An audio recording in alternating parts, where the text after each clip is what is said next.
Hello, ഞാൻ YouTube കണ്ടിട്ട് contact ചെയ്താണ്. എൻ്റെ കുട്ടികൾക്ക് വേണ്ടിയിട്ട്, കുട്ടികൾക്ക് 2ഉം 3ഉം വയസ്സുള്ള കുട്ടികളാണ്. അവർക്ക് വേണ്ടിയിട്ട് ലിപ് ബാം ഓർഡർ ചെയ്യാൻ വേണ്ടിയിട്ടാണ്. ഹലോ, ഞാൻ ഇതിനു മുമ്പ് ലിപ് ബാം ചോദിച്ചിട്ടുണ്ടായിരുന്നു കേട്ടോ.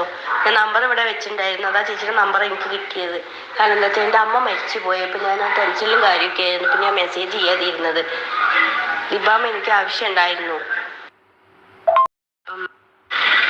ഞാൻ നിങ്ങളുടെ വീഡിയോ ഇപ്പോൾ യൂട്യൂബിൽ കണ്ടതാണ്. എനിക്ക് കുഞ്ഞിന് വേണ്ടിയിട്ടാണ് ഒരു ലിപ് ബാം വേണമായിരുന്നു.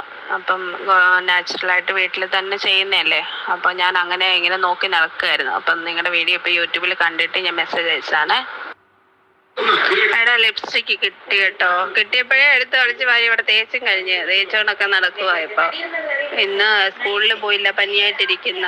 കിട്ടിയപ്പോഴേ എടുത്ത് ചുണ്ടത്ത് വാരി പുരട്ടി. അത് പിന്നെ 2എണ്ണം ഉണ്ടല്ലോ. ഞാൻ ഒരെണ്ണത്തിനല്ലേ പൈസ ഇട്ട്. ഞാൻ പറഞ്ഞത് കുഞ്ഞിന് എന്തെങ്കിലും വാങ്ങിച്ചു കൊടുക്കുന്ന വിചാരിച്ചിട്ട് ഞാൻ ആ പൈസ ഇട്ട്. ഇയാൾ 2എണ്ണം എന്തിനാ വെച്ച്? 1 മതിയായിരുന്നല്ലോ. തീരുമ്പോ ഞാൻ ഓർഡർ ചെയ്തോളാം കേട്ടോ. ഇങ്ങനെ സാധനം കിട്ടി, കുഴപ്പമില്ല, നന്നായിട്ടുണ്ട്, ഇഷ്ടമായി. ഞാൻ വാങ്ങിച്ചൂട്ടാ. ഇത് ഡാർക്കല്ല. ഇനി ഡാർക്കായിട്ട് വരുന്നുണ്ടെങ്കിൽ താഴോരുണ്ടോ? ഞാനിത് കൊണ്ടുപോയി നോക്കട്ടെ, യൂസ് ചെയ്ത് നോക്കട്ടെ. ഇത് പറ്റില്ല വെച്ചെങ്കിൽ പിന്നെ അതിനെ കൊടുക്കാലോ. കുട്ടി ഇങ്ങനത്തെ എല്ലാം മേടിച്ച് അത് തേക്കുണ്ടല്ലോ. ഇതിന് ചെലവാകാതിരിക്കുന്നില്ല. ക്യാഷ് ഞാൻ അയച്ചുതരാം. ഇനി വരുന്നുണ്ടെങ്കിൽ ഒരു ഡാർക്ക് കൊണ്ടുവരണേ. നീ ഇങ്ങനത്തെ വേണ്ട കേട്ടോ. ഡാർക്കാണ് എനിക്ക് ഇഷ്ടമുള്ളതേ. കൊണ്ടുവന്നാ മതി.